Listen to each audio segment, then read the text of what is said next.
आदाब नमस्कार, मैं हूं अजर और आप देख रहे हैं मंथन टुडे। राजस्व विभाग के डॉक्टर दिलीप जायसवाल मंत्री ने साफ आज प्रेस कॉन्फ्रेंस किया और कहा है कि महाअभियान जो है चालू होने वाला है पूरे बिहार में। इस सब संदर्भ में हम बात करेंगे। हमारे साथ हमारे सहयोगी हैं उज़मा, बहुत बहुत स्वागत है। शुक्रिया अजरा। उज़मा, ये महाअभियान क्या है?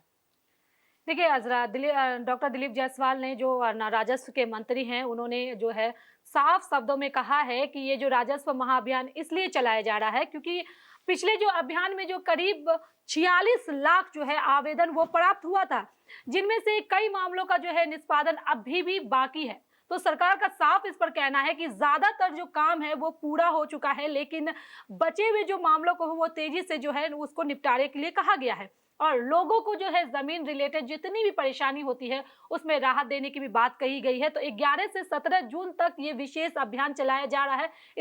इसमें नामांतरण होता है, बंटवारा होता है, जमाबंदी होती है, सुधार और एग्री स्ट्रीक्स के से भी जुड़े जो काम है उसको उसमें भी जो है तेजी आएगी, ये सरकार का कहना है।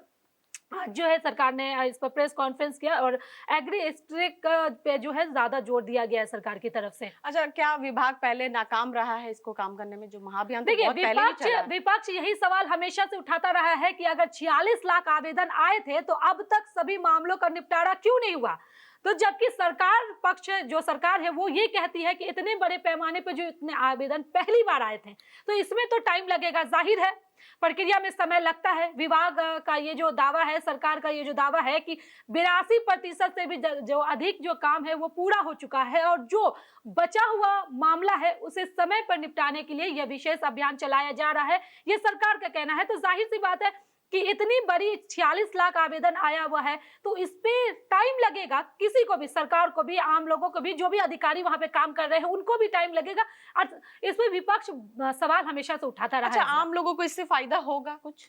हाँ, इस अभियान का सबसे बड़ा जो फायदा है वो रैयतों और किसानों को मिलेगी, ठीक है। और जिन लोगों के नामांतरण और जो बंटवारे होते हैं, जमाबंदी होता है, सुधार या फिर जमीन के जितने भी रिकॉर्ड जुड़े मामले होते हैं जो पेंडिंग पड़े हैं, उन्हें जल्द सॉल्यूशन मिलने की उम्मीद होती है इससे। इसके अलावा जो पीएम किसान योजना का जो लाभ लेने वाले किसान हैं वो भी अपनी जमीन रिकॉर्ड को ऐसे एग्री स्ट्रेक से जोड़ सकेंगे जिससे फ्यूचर में सरकारी योजनाओं का लाभ लेने में उन्हें आसानी होगी उन किसानों को। देखिए, इस वक्त जो है सरकार कृषि क्षेत्र के डिजिटल बनाने की दिशा में बहुत काम कर रही है और एग्री स्ट्रेक का जो दिलीप जायसवाल ने जिक्र किया था आज अपने प्रेस कॉन्फ्रेंस में, इस पर भी उन्होंने काफी ज्यादा जोर दिया। दरअसल एग्री स्ट्रेक के माध्यम से किसान का जो जमीन का रिकॉर्ड डिजिटल प्लेटफॉर्म से जो है वो जुड़ जाएगा। इससे किसान की जो पहचान है, जमीन की जो जानकारी है और सरकारी जो योजनाओं का लाभ है वो पूरी तरीके से उपलब्ध मतलब कराया जा सकता है। शायद यही वजह है अजरा की जो विभाग है वो किसान को इस अभियान से सक्रिय भागीदारी के लिए योजना मतलब जो है वो जोड़ने के लिए वो जो है किसान को अपील कर रही है लगातार। अच्छा, इसमें अधिकारियों को जवाबदेही तय होगी? हाँ, बिल्कुल जवाबदेही तो तय होनी चाहिए। देखिए, जैसे कि आज दिलीप जायसवाल ने इस पर साफ कहा है कि जितने भी अधिकारी हैं, लापरवाही करने वाले अधिकारी और जितने भी कर्मचारी हैं जो लापरवाही करेंगे उस पर कार्रवाई की जाएगी और वही अच्छा जो प्रदर्शन करने वाले हैं उसको सम्मानित भी किया जाएगा, ये दिलीप जायसवाल ने कहा है। उन्होंने साफ शब्दों में इस बात को कहा है कि सरकार का ये दावा है कि जवाबदेही तय करने वाले और रेगुलर रिव्यू के जरिए जो अभियान को सफल बनाया गया है इसमें मतलब बनाया जाएगा।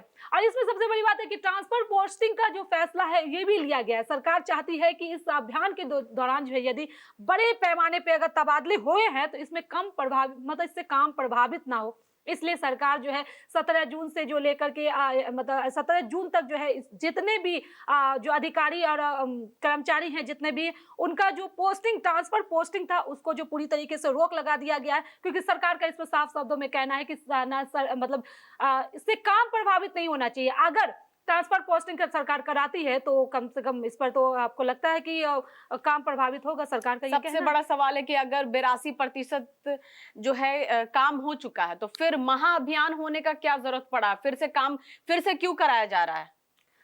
देखिए, 82% ये सरकार का कहना है कि 82% काम हो चुका है। तो इस मतलब इस पूरे मुद्दे का जो सबसे अहम सवाल है ना कि सरकार का कहना है कि 82% जो है वो काम पूरा हो चुका है, लेकिन बचे हुए जो मामलों की जो संख्या भी है अभी भी लाखों में है। जरा विपक्ष इसे विभाग की भी धीमी कार्य प्रणाली का बता करके सवाल खड़ा कर सकती है। इस पर सवाल खड़ा कर सकती है विपक्ष, जबकि सरकार का ये तर्क है कि इतने बड़े पैमाने पर लंबित मामलों का जो है तेजी से निपटारे और अंतिम चरण का जो काम है वो पूरा करने के लिए जो ये अभियान जो है वो चलाया जा रहा है। हालांकि दिलीप जायसवाल ने इस पर साफ कहा है कि 82% जो काम पूरा हो चुका है, लेकिन जो बचा हुआ जो मामला है उस पर जो है दिलीप जायसवाल जो है उन्होंने कहा है कि वो उस पर बचा हुआ मामलों पर काम करना।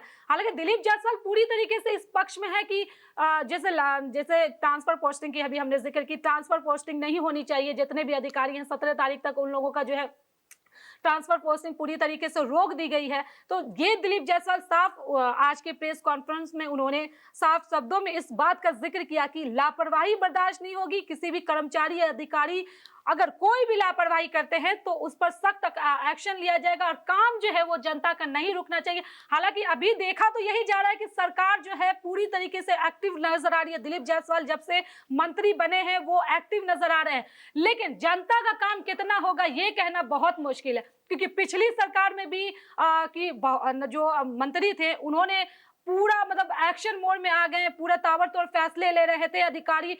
उसी सब की वजह से अधिकारी कर्मचारी जो है वो हड़ताल पे चले गए थे। लेकिन अब जो दिलीप जायसवाल आए हैं वो कहीं ना कहीं मतलब नॉर्मली बिहेव करके वो अधिकारी कर्मचारी सबको बहला फुसला करके उन लोगों को नकार दे रहे हैं, जल्द से जल्द काम हो और जनता का नुकसान ना हो। हाँ, जनता पे भी ज्यादा बोझ ना पड़े, क्योंकि वो चाह रहे हैं, दिलीप जायसवाल जो है हमेशा से ये चाह रहे हैं कि हर एक चीज जो है डिजिटलाइज हो जाए, हर चीज जो है ऑनलाइन हो जाए, ताकि जनता को जो अंचल का चक्कर काटना पड़ता है वो अंचल का चक्कर ना कटे। और भ्रष्टाचार जो चरम पे है अंचल में हमेशा से रहा है वो उसमें भी कमी है। हाँ, उसमें भी कमी है। हालांकि उसमें कमी आएगी कि नहीं आएगी ये कहना, तो आने वाला वक्त ही बताएगा। ये कहना बहुत वहां पे मुश्किल है, क्योंकि बिहार जैसी जगह पे जहाँ पे भूमि विवाद, जमीन विवाद बहुत ज्यादा रहता है, तो वहां पे भूमाफियाओं का कम होना या उनका सक्रिय ना होना ये एक सवाल है, बड़ा चैलेंजिंग है। जी, चलिए बहुत बहुत शुक्रिया उस्मा। ऐसी तमाम खबरों को देखने के लिए देखते रहिए मंथन टुडे। अगर आपने हमारे चैनल को सब्सक्राइब नहीं किया है तो अभी करें, लाइक करें, शेयर करें, फॉलो करें